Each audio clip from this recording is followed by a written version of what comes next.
Buenos días, chicos de cuarto. Vamos a terminar con el tema de las vanguardias. Nos queda un último punto, el punto 4, que son las vanguardias en España. ¿Vale? Vamos a ver cómo se aplican a España todos estos movimientos que hemos visto en los otros vídeos, ¿vale? Los movimientos de las vanguardias. Bueno, yo os dije cuando hablábamos de la diferencia entre las vanguardias y el novecentismo, que el novecentismo era una cosa que pasaba solo en España, pero que las vanguardias era una cosa que pasaban en Europa, ¿no? Aunque pasaran en Europa, aunque hemos visto que sucedieron en Alemania, en Italia, en Francia, en Suiza, eh, eso tuvo una influencia en España. Es decir, hubo gente que, acordaos que además la gente del novecentismo era gente que había viajado por Europa, que conocía las cosas que se hacían fuera de España, ¿no?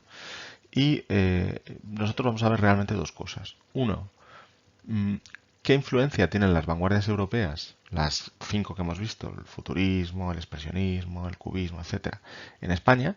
Y dos, vamos a ver también cómo en España hubo gente que se sumó a la moda de crear sus propias vanguardias, ¿no? Hubo dos vanguardias específicamente españolas.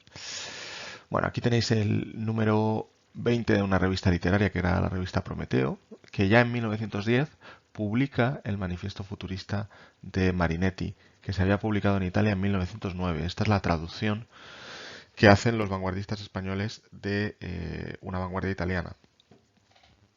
Lo pongo para que veáis qué pronto llegaron las vanguardias a España. Si en 1909 estaban en Italia y en 1910 ya las tenemos en España, por lo menos tenemos la traducción del manifiesto, ¿vale? Bueno, pues eso quiere decir que las vanguardias llegaron a España de una manera bastante veloz. Bueno, en este cuadro tenéis resumida la influencia de las vanguardias europeas en España. Aquí tenemos las cinco vanguardias que hemos visto, bueno, las cuatro de ellas, y aquí tenemos cómo influye en España, ¿no? Bueno, pues el futurismo, por ejemplo, influye en algunos autores de la generación del 27. Generación del 27 es esto, que veremos más adelante, ¿no? El expresionismo, pues está muy relacionado con el esperpento que ya estudiamos en la generación del 98 de Valle-Inclán. Esa idea de hacer obras de teatro que muestran la realidad de una manera muy deformada, de una manera muy grotesca, a veces con intenciones humorísticas. Del cubismo, pues sobre todo, bueno, aparte de que hay una influencia muy fuerte de los pintores españoles en el cubismo, como Picasso, sí que se coge el caligrama, que ya sabéis que es ese poema que se hace con las palabras de un poema hacemos un dibujo, ¿no? Que también nos habla de lo mismo que de lo que habla el poema. La vanguardia que realmente influye un montón en la literatura española es el surrealismo, ¿vale? Y esto es por dos razones. Una, ya os conté que es la vanguardia, digamos, con más proyección de futuro, es decir, la que más puede continuar, porque el resto de vanguardias son muy breves, se agotan en sí mismas, no tienen mucho recorrido, pero el surrealismo, al centrarse en expresar lo que tienen los seres humanos en su subconsciente, bueno, pues es un poquito más inagotable, ¿no? Siempre hay cosas de las que uno puede hablar de manera surrealista, ¿no? Y va a influir sobre todo en los autores de la próxima generación del 27, que es lo que vamos a ver después de estos temas de literatura, ¿no? Todas las vanguardias en general afectan en España, bueno, para empezar, perdón, porque coinciden con el novecentismo y con lo que había dicho Ortega y Gasset cuando hablaba de arte deshumanizado, ¿no? Cuando Ortega está hablando de arte deshumanizado, está hablando de las vanguardias. Y hay un escritor en España, Ramón Gómez de la Serna, que es un ferviente defensor de todas las vanguardias. ¿Vale? Luego lo vamos a ver más adelante. Bueno, eso en cuanto a las vanguardias europeas en España, pero ¿qué pasa con las vanguardias que se crean en España? ¿No? Bueno, pues en España se crean dos vanguardias. La primera es una vanguardia que se hace llamar el creacionismo y que fue fundado en 1916 por este señor de aquí, que era Vicente Huidobro, un poeta chileno, ¿vale?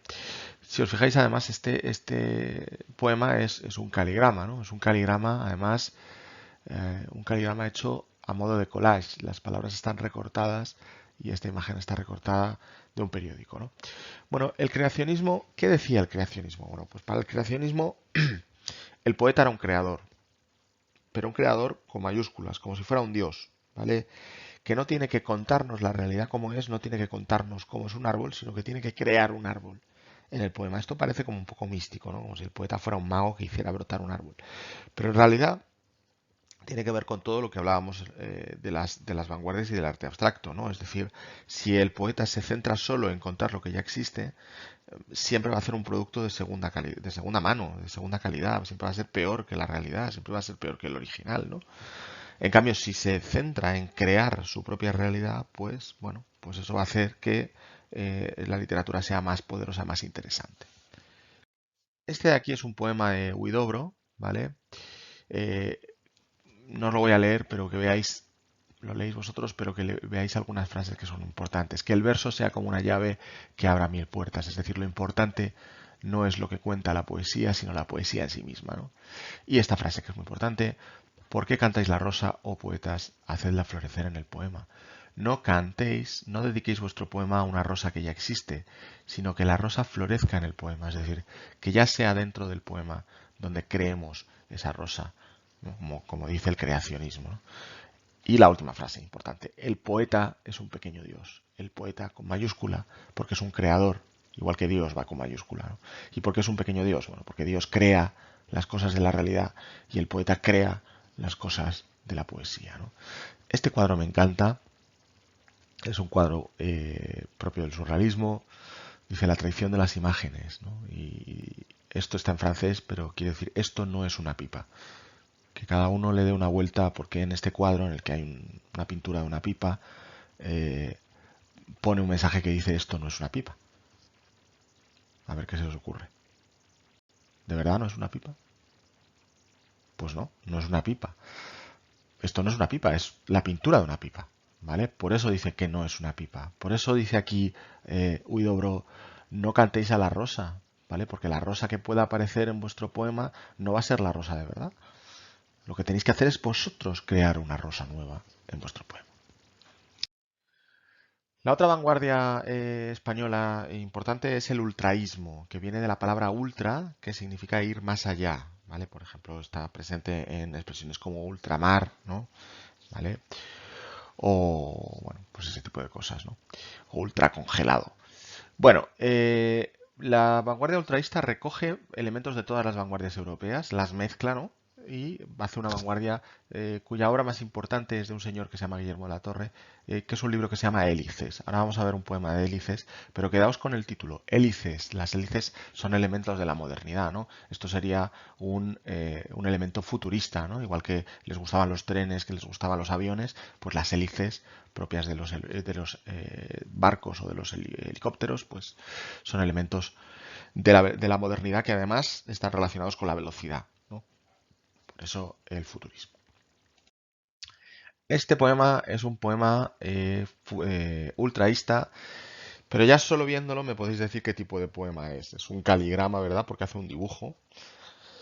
Y si lo leéis despacio, este poema, son varias frases que hacen aquí, pues esto, esta forma, ¿no? Si lo leéis despacio, pues vais a saber de qué habla el poema. El poema es como una adivinanza, ¿vale? Yo no os la voy a resolver.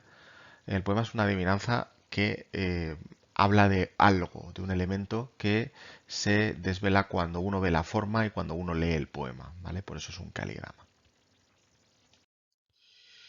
Bueno, Ramón Gómez de la Serna es el autor del que vamos a hablar con las vanguardias españolas, ¿vale? Es un escritor que es prácticamente el autor que introduce todas las vanguardias europeas en España, ¿vale?